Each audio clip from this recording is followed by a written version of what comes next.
A radiação às vezes é chamada de assassino invisível. Em 1986, as pessoas da Ucrânia e da Bielorrússia, envolvidas na explosão do reator número 4 da usina nuclear de Chernobyl, ainda se lembram muito bem de como logo após o acidente, o céu parecia infinitamente azul e o ar estava limpo e fresco. Porém, enquanto respiravam aquele ar aparentemente bonito e puro, seus corpos estavam sendo atravessados por uma radiação implacável, algo que eles só viriam a compreender mais tarde. Olá, pessoal! Agora, tente imaginar o seguinte: e se essa radiação mortal não tivesse sido causada por um acidente, mas liberada de forma intencional, com o objetivo de matar o maior número possível de pessoas? E se, além disso, quem tivesse planejado isso não fossem alienígenas hostis à humanidade, mas pesquisadores, pessoas absolutamente comuns? Pessoal, bem-vindo ao nosso canal Pipa. Prazer, eu sou o Deluca. E talvez você pense, isso é impossível. Então, ouça agora sobre a bomba de nêutrons, criada com o propósito de exterminar uma cidade inteira, e sobre os objetivos e as circunstâncias que levaram ao seu surgimento.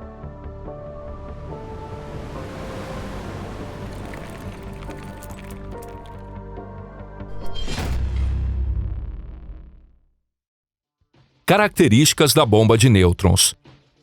Do ponto de vista da física nuclear, a bomba de nêutrons não difere muito de uma bomba de hidrogênio em sua estrutura básica. Assim como a bomba de hidrogênio, a bomba de nêutrons também é composta por uma estrutura de duas etapas. Na primeira etapa é colocado um pequeno dispositivo de explosão nuclear, que atua como um gatilho responsável por iniciar a explosão principal. Nessa explosão inicial, os núcleos de plutônio 239 sofrem fissão e colidem com os núcleos ao redor, desencadeando uma reação em cadeia. Essa explosão por fissão nuclear gera temperaturas extremamente elevadas, que por sua vez ativam a segunda etapa, muito mais poderosa, da reação termonuclear. O que ocorre a partir daí já não é mais fissão nuclear, mas fusão nuclear. Ou seja, uma reação em que núcleos leves se unem para formar núcleos mais pesados. É essa reação de fusão que libera aquela energia colossal que conhecemos como explosão termonuclear. Em termos formais, a bomba de nêutrons explode exatamente da mesma maneira. No entanto, a bomba de nêutrons funciona como uma arma, cujo foco principal é o efeito de radiação intensificada. O objetivo central de uma arma de nêutrons é gerar uma poderosa onda de nêutrons de alta velocidade.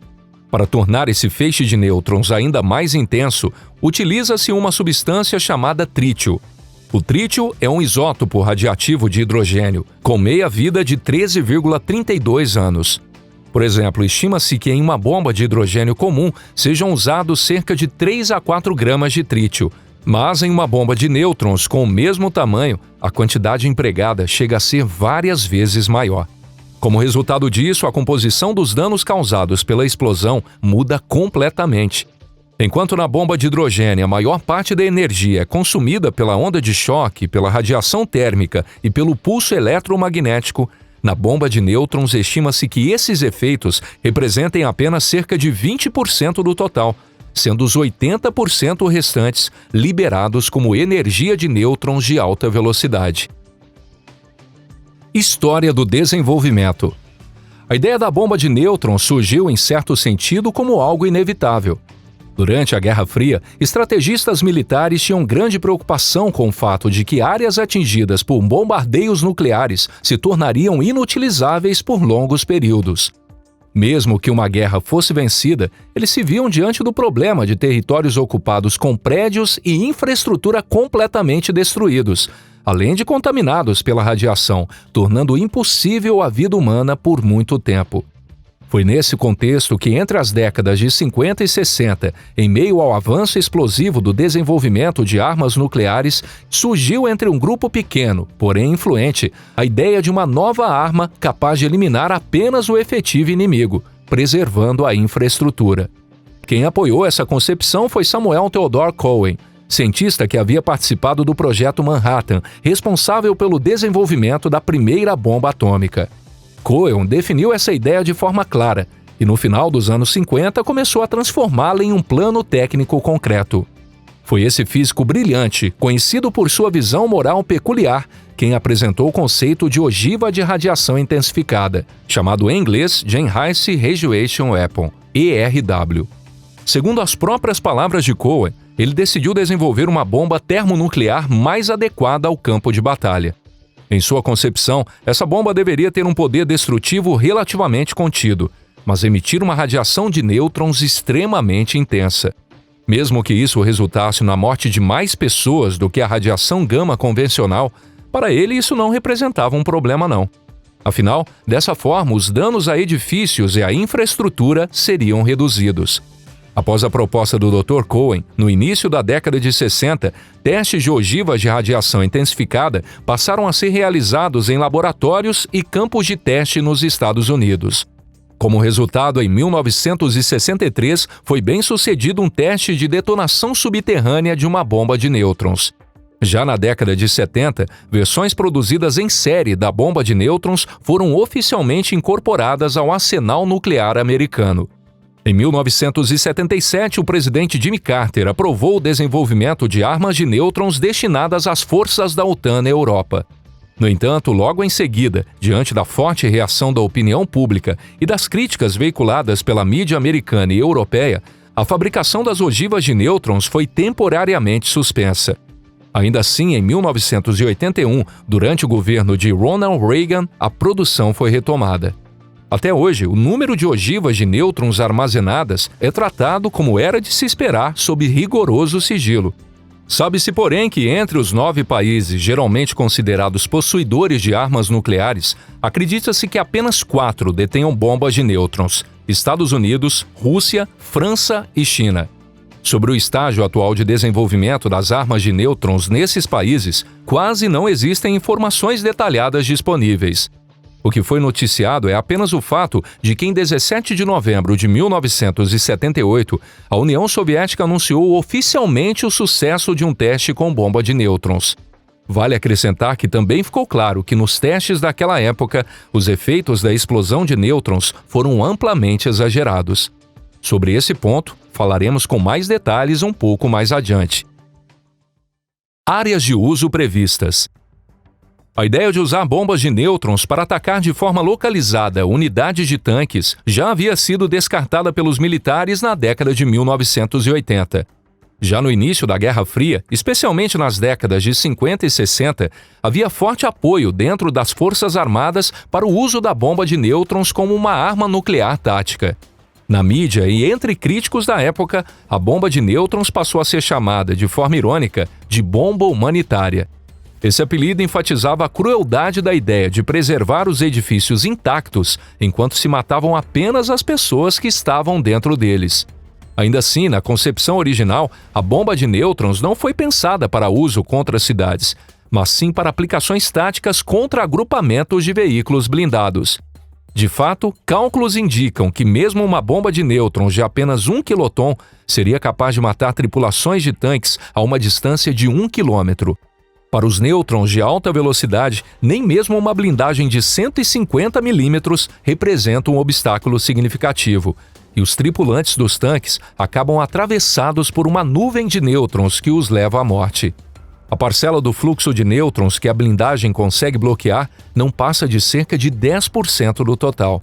Ainda assim, o próprio tanque e as construções ao redor permaneceriam completamente intactos, sem qualquer dano. Em contrapartida, para destruir uma blindagem de 150 milímetros à mesma distância, uma arma termonuclear convencional precisaria ter uma potência várias vezes maior. Além disso, nesse caso, não apenas as tripulações, mas também edifícios e infraestrutura seriam totalmente destruídos, deixando toda a região contaminada pela radiação por um longo período. Em termos teóricos, isso significa que o raio do efeito letal da bomba de nêutrons sobre o corpo humano é muito maior do que a área em que ocorre a destruição física de prédios e estruturas. Basta refletir sobre as vantagens da bomba de nêutrons para sentir algo frio e, ao mesmo tempo, estranhamente realista. Ainda assim, não foram apenas essa desumanidade ou o fato de borrar a fronteira entre armas convencionais e nucleares que levaram ao abandono do seu uso estratégico. O principal motivo foi que, no nível tático, a eficácia real da bomba de nêutrons se mostrou muito inferior ao que se imaginava. Isso porque no ar, o fluxo de nêutrons se dispersa rápido demais. Nêutrons de alta energia reagem quase imediatamente com os átomos de oxigênio e, sobretudo, de nitrogênio presentes na atmosfera. Um poeta talvez dissesse assim: a fonte da vida vence a fonte da morte. Como resultado, a atenuação da radiação pelo ar faz com que o alcance real do efeito dos nêutrons seja muito menor do que o valor teórico, e os efeitos da onda de choque e da radiação térmica acabam prevalecendo. Em outras palavras, as supostas vantagens da bomba de nêutrons acabam sendo praticamente anuladas. Ainda assim, isso não significa que a bomba de nêutrons tenha sido completamente abandonada. Com a chegada da era espacial, as armas de nêutrons passaram de forma inesperada a ganhar destaque como possíveis armas de interceptação no espaço. Em um ambiente rarefeito como o espaço, os nêutrons conseguem percorrer distâncias extremamente longas. Além disso, a nuvem de nêutrons tem a vantagem de cobrir de maneira eficaz uma área maior do que a de uma explosão nuclear convencional. Para destruir um objeto no espaço, uma ogiva nuclear comum precisaria explodir a curtíssima distância, enquanto com uma arma de nêutrons, basta que a sua nuvem atinja o alvo, mesmo que de raspão. Mesmo uma pequena quantidade de nêutrons de altíssima velocidade é suficiente para causar falhas graves nos sistemas eletrônicos de satélites e mísseis balísticos intercontinentais, destruindo seus circuitos internos. O míssil ou satélite pode até continuar em movimento, mas já não passa de um simples amontoado de metal inerte. Em outras palavras, ao detonar uma bomba de nêutrons acima de uma ogiva, todos os sistemas eletrônicos a bordo são destruídos, e o míssil acaba sem jamais atingir seu alvo. Da mesma forma, a bomba de nêutrons também se mostra extremamente eficaz como meio de neutralizar satélites. E como não ocorre destruição física direta, não há o risco de espalhar detritos espaciais perigosos em órbita. Para completar, mesmo que uma bomba de nêutrons exploda no espaço, não existe o perigo de contaminar a atmosfera terrestre com radiação. Ainda há outra vantagem que talvez se torne especialmente importante para as gerações futuras. Afinal, caberá a elas a tarefa de lidar com o lixo espacial acumulado ao longo de décadas na órbita da Terra. Comparados a destroços destruídos por armas nucleares convencionais, fragmentos que não estejam contaminados por radioatividade serão muito mais fáceis e seguros de manusear. Isso porque a contaminação radioativa causada por uma bomba de nêutrons desaparece muito mais rapidamente do que a produzida por armas termonucleares comuns. Questões éticas. No passado, o surgimento das armas de nêutrons provocou debates intensos em torno da imoralidade de se utilizar uma bomba nuclear considerada limpa. O homem responsável pela criação da bomba de nêutrons manteve até a sua morte a convicção de que as ogivas de radiação intensificada eram muito mais humanitárias do que as estratégias nucleares tradicionais. Cohen descreveu em detalhes essa crença aparentemente contraditória em suas próprias memórias. Segundo ele, por provocar um nível de destruição menor do que uma explosão nuclear convencional, a bomba de nêutrons seria, portanto, mais humanitária. Por exemplo, na visão de Cohen, mesmo ao aniquilar uma força de tanques, não haveria necessidade de destruir completamente áreas residenciais nem a infraestrutura civil. Embora seu raciocínio fosse pouco claro, ele acreditava que o uso de armas nucleares de baixa potência e controladas, como a bomba de nêutrons, permitiria evitar a morte em massa de civis, fazendo com que apenas soldados de unidades móveis morressem no campo de batalha. Ele chegou a afirmar que a tragédia da bomba de nêutrons não é tão terrível quanto a de uma bomba nuclear convencional. Mas será que isso é realmente verdade? Naturalmente, muitos críticos jamais aceitaram essa suposta motivação humanitária de Cohen. Ninguém acreditava que morrer por radiação fosse melhor do que morrer queimado por uma onda de calor. De fato, há relatos de que tecidos vivos expostos à radiação de nêutrons entram em colapso gradual, e que pessoas dentro da zona letal morrem em meio a sofrimento intenso ao longo de 2 dias a 1 semana. Mesmo quem estivesse um pouco mais distante do epicentro acabaria sofrendo com os efeitos da exposição à radiação e não muito tempo depois morreria da mesma forma. No entanto, o que mais assustava os opositores era o risco de que a bomba de nêutrons tornasse vaga a linha divisória entre armas convencionais e armas nucleares. Se isso acontecesse, as armas nucleares deixariam de ser um recurso especial para impedir a extinção da humanidade e passariam a se tornar armas comuns, iguais a outras de destruição em massa. E o que se seguiria a isso seria apenas a destruição completa da civilização terrestre. Na realidade, o debate sobre a possibilidade do uso da bomba de nêutrons nunca chegou à conclusão oficial até os dias de hoje. E você, o que você acha disso tudo? Se esse conteúdo despertou seu interesse, não deixe de curtir e compartilhar. Obrigado por assistir até aqui. Um forte abraço e até o nosso próximo conteúdo. Tchau, tchau.